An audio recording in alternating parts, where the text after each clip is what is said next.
하나님의 은혜가 여러분들 가운데 함께 하시기를 주님의 이름으로 축원합니다.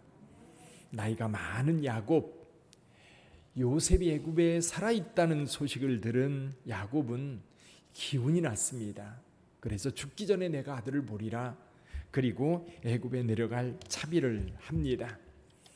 야곱은 이제 헤브론이라고 하는 곳에 지금 머물고 있었고, 여기에서 다 재산, 가족들 다 모아서 출발을 했습니다.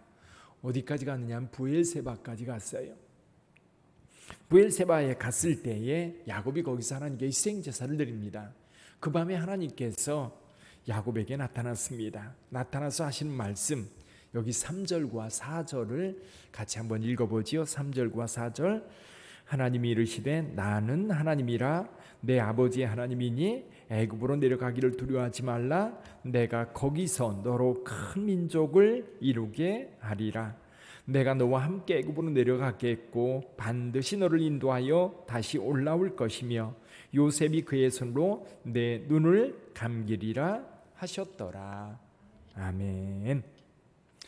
사랑하는 성도 여러분, 이 말씀 속에 핵심이 있습니다. 자, 전에 아브라함이 가나안 땅에 들어왔을 때 가나안 땅에 흉년이 들었었어요. 그때 어디 갔었지요? 애굽에 갔었습니다. 애굽에서 곤욕을 치렀지요.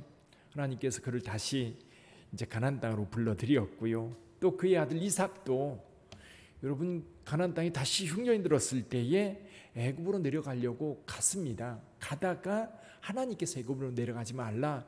그래서 어디 머무냐면 그랄이라고 하는 곳에 머물다가 다시 가나안 땅으로 들어왔지요. 그러니까 하나님께서는 아브라함이나 이삭에게 애굽에 내려가지 말라고 말씀하셨어요.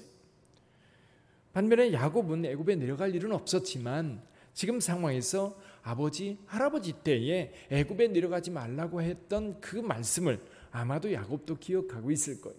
그래서 하나님께서 애굽에 내려가는 것에 대해서 말씀하고 계세요. 자, 하나님께서 말씀하셔요. 나는 하나님이라 내 아버지의 하나님이니.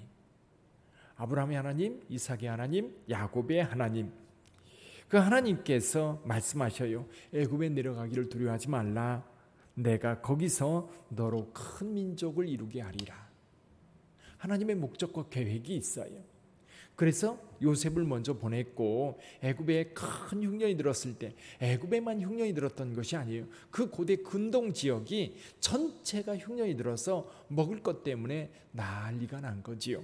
그것 때문에 지금 야곱의 가족들도 애굽에 곡식을 사러 가서 이제 거기에서 요셉을 만났었고, 그리고 요셉에게 머리 숙이는 형들의 모습을 요셉이 보았던 겁니다. 옛날에 그 꿈 기억나시죠? 그 꿈, 여러분 꿈은 반드시 이루어져요. 꿈은 반드시 이루어집니다. 특별히 하나님께서 여러분들에게 주신 꿈이 있을 거예요.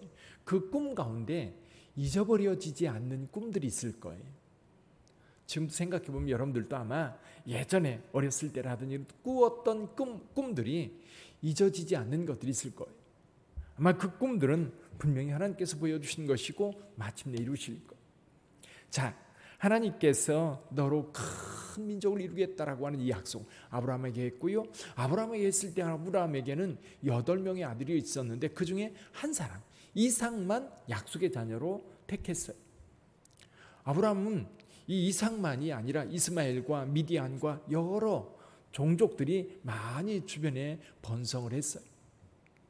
이삭 같은 경우도 쌍둥이 아들을 두었습니다만은 에돔족, 그렇지요? 이스라엘, 야곱. 그런데 야곱에 와서 12아들들, 그래서 여기 보면 야곱의 아들들, 야곱의 자녀들을 다 모아보니까 애굽에 있는 요셉까지 70명이었다. 요 밖에서 들어온 가족들은 뺀 거예요. 며느리들은 다 빼고 여기에 그 순수하게 야곱이 낳은 자손들만 70명이 애굽에 내려갑니다. 사실 야곱에게 이 70명은 굉장히 많은 숫자지요. 굉장히 많은 숫자인데 실은 이 70명이 민족이라고 볼 수는 없지요. 하나님께서 아브라함과 이삭과 야곱에게 계속 약속했던 것 가운데 한 가지가 뭐냐면 너로 큰 민족을 이루어주겠다라고 하는 약속이었거든요. 그것을 애굽에서 이루겠다는 거예요. 여기 말씀합니다. 내가 거기서 너로 큰 민족을 이루게 하리라. 이제 하나님의 약속이 구체적으로 이루어지고 있는 거예요. 그러면서 하시는 말씀이 있어요. 4절, 내가 너와 함께 애굽으로 내려가겠고, 내가 너와 함께 애굽으로 내려가겠고. 하나님께서 모세를 애굽에 보낼 때도 말씀하셔요. 내가 너와 함께 가겠고. 또 여호수아가 가나안 땅을 점령할 때 하나님께서 말씀하셔요. 내가 너와 함께 하리라. 다윗에게 함께 하시고 기드온에게 함께 하시고, 뭔가 하나님의 부름을 받아서 주의 일을 하는 사람들에게는 하나님께서 언제나 함께 하신다고 약속하셔요. 제자들을 두고 주님께서 떠난 줄 알았어요. 그런데 주님께서는 성령을 보내서 그 제자들과 함께 하셨고, 오늘 저와 여러분들과도 함께 하시는 줄 믿습니다. 우리가 하나님을 믿을 때요, 함께 하시는 하나님 굉장히 중요한 것 같아요. 힘든 일, 저희들은 연약하잖아요. 지혜도 부족하고 능력도 부족하고, 또 어려운 일을 당하면 그걸 극복할 능력도 없고, 그때 나와 함께 하시는 그분에 대한 믿음이 우리로 하여금 오늘 우리로 살게 하고 힘을 내게 하고 극복하게 하고 이기게 합니다. 그 능력이 여러분들에게도 있기를 주님의 이름으로 축원합니다. 내가 너와 함께 애굽으로 내려가겠고, 두려워 말라라고 하는 이 말씀은 바로 하나님께서 너와 함께 하겠다라고 하는 그 약속의 말씀인 거예요. 그래서 오늘도 여러분 가운데 혹시 힘들고 어려운 일이 있다면 함께 하시는 하나님을 의지하세요. 나와 함께 하시는 하나님, 나와 동행하시는 하나님, 내 형편을 아시는 하나님, 그 하나님께서 야곱과 함께 하시겠다고 약속하십니다. 그러면서 말씀하셔요. 반드시 너를 인도하여 다시 올라올 것이며 요셉이 그의 손으로 내 눈을 감기리라.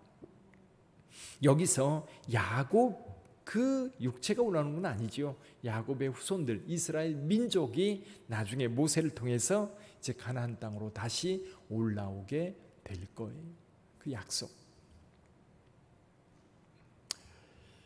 하나님께서 이 약속을 하셨고, 야곱은 그 믿음을 따라서 애굽으로 내려갑니다. 70명의 가족들이 내려갔지요. 그리고 고센이라고 하는 곳에 도착을 합니다. 이 요셉이 고센 땅까지 마중 올라와요.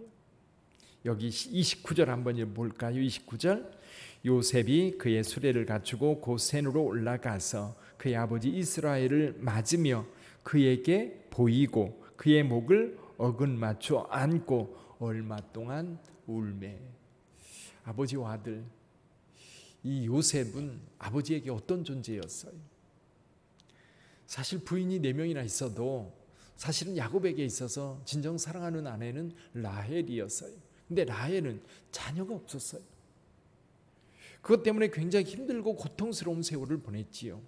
이 라헬이 야곱에게 한 번은 이렇게 대든 적도 있었어요. 나로 하여금 아기 낳게 해라. 야곱이 화를 냈던 적이 있지요. 내가 하나님이냐? 내가 어떻게 너로 하여금 임신케 할 수 있냐? 근데 하나님께서 라헬을 긍휼히 여기셔서 임신케 했고, 그때 낳은 아들이 요셉이었어요. 요셉 11번째 아들.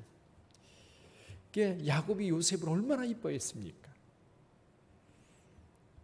늘 막내였고, 그리고 이 요셉을 볼 때마다 라헬을 생각했습니다. 라헬이 또 일찍 죽었잖아요. 베냐민을 낳다가 이 베들레헴으로 가는 길에서 죽음으로 이 야곱에게 있어서 요셉은 가슴 아프면서도 사랑하는 그런 아들이었는데, 이 야곱의 다른 아들들이 요셉의 옷을 가지고 와가지고 이거 당신의 아들인가 보소서, 사실은 애굽에 팔고 그리고 염소 피로 묻혀가지고 가져다 줘서 이 야곱은 요셉이 죽은 줄 알고 얼마나 슬프게 울었습니까? 얼마나 고통스러워했습니까? 아마 그 가슴 아픔이 지금까지 계속되었을 거예요. 잊을 수 없을 거예요. 결코 잊을 수 없는 상황. 근데 그 아들이 살아있다라고 하는 소식을 들었을 때 얼마나 기뻤을까요? 이 정말 꿈인가? 근데 그 상황을 자세히 아들들이 아버지한테 이야기해 주지 않았을 거예요, 아마. 그렇죠? 왜냐하면 짐승에 찢겼나 보십시오. 그러니까 이 요셉의 마지막을 못 본 걸로 했으니까 아마 끝까지 사실을 이야기하지 않았을 겁니다. 어쨌거나 야곱은 요셉을 만나면서 마지막 이 순간 정말 가슴에 그동안 맺혔던 이 응어리들이 다 풀리고, 그래서 이제 죽어도 여한이 없다라고 야곱은 그렇게 말했던 거지요. 저와 여러분들의 삶에도 그런 것 같아요. 힘들고 어려운 삶들이 있습니다. 그런데요, 하나님의 섭리를 믿고 하나님의 은혜를 따라 사는 자들에게는 늘 하나님의 은혜 안에 기쁨이 있는 줄 믿습니다. 늘 그런 것 같아요. 하나님을 믿는 자들은 고난이 있어요. 역경이 있어요. 근데 그 역경을 만났을 때에 그것으로 끝이 아니에요. 늘 그래요. 그것이 끝이 아니라 그것을 통해서 뭔가 배우고요, 그것을 통해서 내가 훈련되고요, 그것을 통해서 더 큰 어려움도 극복할 수 있는 힘이 생기고요, 그리고 그 뒤에 함께 하시는 하나님을 경험함으로 그 하나님을 만났던, 그 하나님의 손길을 경험했던 그것이 우리에게 얼마나 큰 위로가 되고 힘이 되고 능력이 되는지. 그래서 크리스찬들에게는 늘 해피엔딩이에요. 해피엔딩. 사랑하는 성도 여러분, 이 야곱이 요셉을 만나면서 인생의 모든 응어리들, 나중에 이제 바로를 만났을 때에 험난한 세월을 보냈다라고 고백을 하는데, 역시 야곱은 험난한 세월을 보냈지요.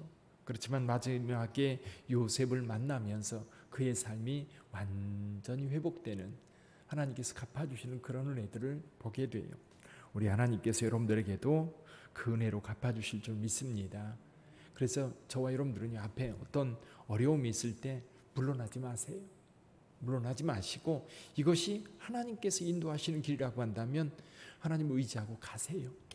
그 너머에 축복이 있는 줄 믿습니다. 교회 건축도 그런 것 같아요. 힘들어요. 하고 싶지 않을 거예요. 근데 여러분, 하고 싶지 않은 게 문제가 아니고 하나님은 늘 그런 뭔가 주님께서 하게 하시는 것들은요, 늘 우리에게 축복으로 다가와요. 하나님께서 하시게 하는 것, 그것이 뭐든 하나님께서 우리를 인도하시고 그것을 통해서 하나님이 이루시고자 할 때에 우리가 자꾸 뒤로 빼고 피하고 그러지 않고 예수님처럼 십자가의 길을 걸을 때에 부활의 영광이 있는 거예요. 그 영광이 여러분에게도 있기를 주님의 이름으로 축복합니다. 기도하겠습니다.